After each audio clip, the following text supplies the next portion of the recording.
Hey guys, oh my gosh, have I got a story to tell you. First, roll intro. So first, let me give a special thanks to Xing Lam and Wang for being two of my new patrons. Thank you guys so much for supporting me and supporting badminton, and I really appreciate it. Second thing, I'm cooking dinner right now, so I'm just gonna be cutting up my vegetables while we have this talk because, I have to tell you, okay? So, we should go back a year. 1 year ago, my friend Yangping called me up and said, hey, I'm playing a tournament this weekend. Do you want to come watch me?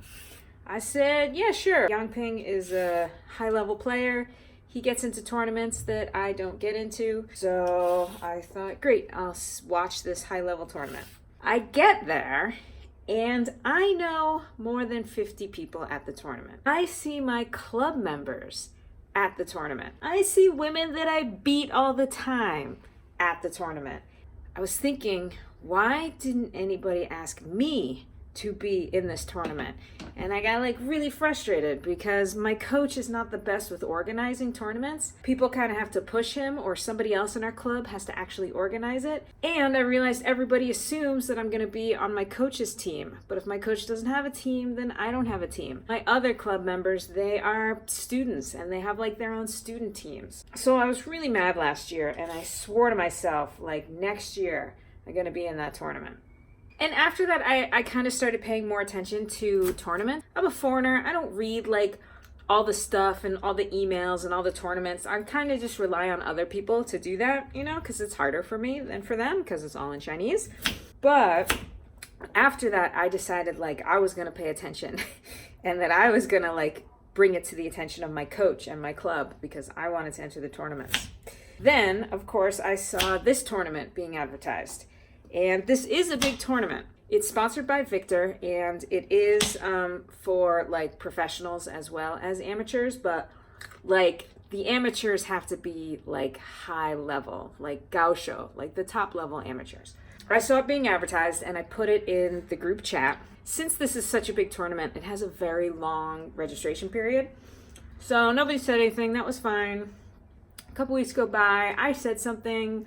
Somebody else sent the article in the WeChat group. My coach said, oh, Xiaobing, too bad. It's during Qingming holiday, tomb sweeping day.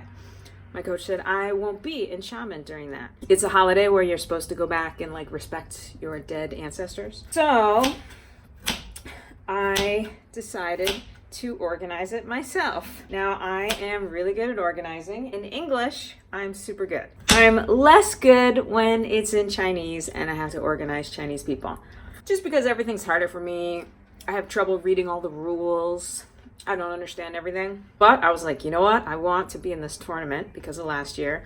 So I said, all right, guys, I'm organizing a team. There are 3 age levels: youth, middle-age, older. So I said, hey, guys, I'm organizing a middle-aged team. Who wants to play? Now, unfortunately, I play with a lot of students and a lot of young people. So I had me and Aja, and I needed 4 more guys. It's 1 girl and 5 guys is the minimum. I got 1 other guy in my club that said he wanted to play and he was the appropriate age. And I even asked friends, I was writing to friends and I was like, how old are you? Are you 35? And they were like, no, I'm 28. So I found out a lot of my friends' birthdays anyway. But I could not find 3 more people. But then I worried about the rules. So I sent the rules to Aja and I said, can you please read them to make sure that a foreigner is allowed to play? Because there's a lot of competitions in China where foreigners are not allowed to play. He sends back the rules with 1 circled, and it's foreigners, including Hong Kong, Macau, and Taiwan, cannot play. I hate that rule, but I have gotten around that rule. So I wrote to the organizer. I sent them a text message. It was a stranger. It was just the contact number. Hey, I know you said no foreigners, but I live here. I have a social security card of the city. Can I play? Because that oftentimes works. So the guy never wrote me back. I don't know who I wrote to. But word of mouth, after about an hour, my coach contacts me. Whoever I wrote to, apparently knew about me. I'm slightly infamous in the city as the only American that plays badminton. Somehow he knew who my coach was, so he contacted my coach and he told my coach, yes, she can play. But foreigners have to enter the open category. So this competition has young people, middle age, old, and open. The open category is for the professional badminton players. So professional players can't play in the age groups. They have their own category to play in. So anyway, love me some onions. So now I could only play in the professional level group. So all of our opponents will be literally professionals, Chinese professional badminton players. Perhaps they're retired, but they were professionals.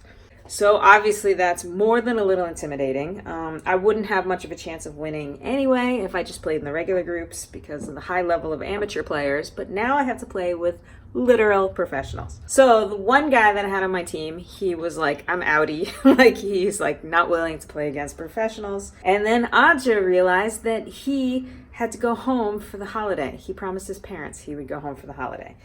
So I was stranded and alone. But the good thing about it's called the open group, the professional group, is that my team could be anybody. As long as I was in it, it means we had to be in this open group, but I could have anyone as my teammate. So I went back to my club and I said, hey guys, anyone want to play? Any age is okay, any ability, like I don't care. I just want to play, but please understand that I am in the open group and this team will be in the open group, so you will be playing against professionals. So a lot of people were very scared by that and they refused and they didn't want to play. So then I decided to ask a foreigner. There is an Indonesian guy that actually he's a student at my school. So we run into each other a lot, and I told you in that other video, like being a foreigner, sometimes we're like left out of things. So we've often invited each other to do things. So it's really nice. And he's an excellent player. So I said, do you want to play with me and be my partner? And he was like, yeah, sure. And I was like, do you have any like classmates that want to play? I'm having a lot of trouble finding teammates. He found another foreigner, a Thai guy.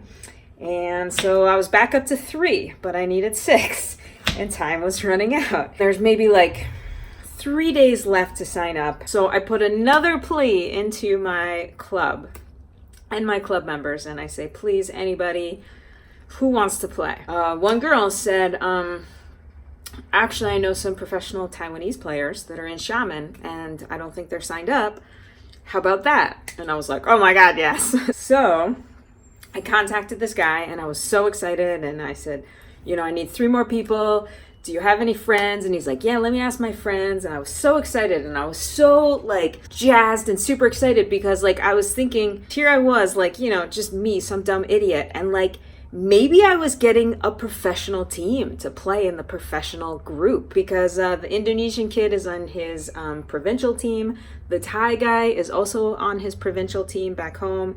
And maybe I could get 2 Taiwanese professionals. So there was like 30 minutes where I just felt so proud that I could like pull this off and so excited. And then the guy comes back, he says, oh, sorry, my friend has to coach that day because it's a holiday. So he's going to be really busy with a lot of classes. And I said, what about you? Can you at least play? And he said, oh, no, I can't play either. I have coaching. I totally misunderstood. Totally bummed. So I went from like high to low to high to low. I asked around. I was like panicked. Time is going by. I put one final plea on my group, my club, and one guy says, yeah, I want to play.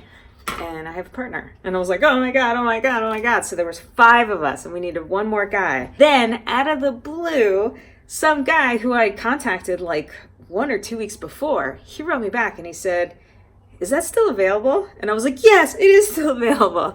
So he was like, yeah, you know what? Actually, I can play. And I was like, oh my God, oh my God. This was like at 7:30 at night and the registration was closing. And I wrote to the guy and I said, please, can I still register? And he was like, registration is about to close, but we will wait for you. But to register, you need everybody's ID cards and their passports and their numbers and whatever. And I was writing to everybody, but they weren't answering me back because, they didn't know there was a rush. It was quite sudden. So I was like, oh, please hold the registration open. Please hold it open. And the guy literally held it open for me. And he wrote to me after like 20 minutes. He said, I'm really waiting for you to register so I can close registration. And I was like, please just keep it open, sir. I don't even know who this guy is, but he was very nice. He kept it open for me. And at the last minute, I registered my team. I know it's stupid to be like so proud that I like organized a team, but I am so proud. We're definitely gonna lose. Not at professional players levels, but we are a respectable team. And I know maybe it was stupid to get so worked up, and like for like the past like 3 days I kind of been freaking out about this a lot. This is not the biggest competition in Xiamen. This is not the most important competition in Xiamen. Just because last year I said to myself, like, next year I'm doing this competition. Like, they're not keeping me out.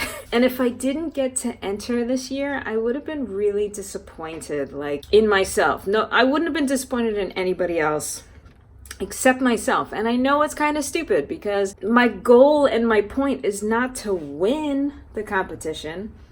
My goal and purpose was just to enter the competition. And like, even if I had to do it myself, and even if I had to put together this like motley crew of people that don't know each other, like, I just like told myself I was gonna do it, so I had to do it. I was really disappointed, like the few hours before when I thought I wasn't gonna do it. I was just like really, really disappointed.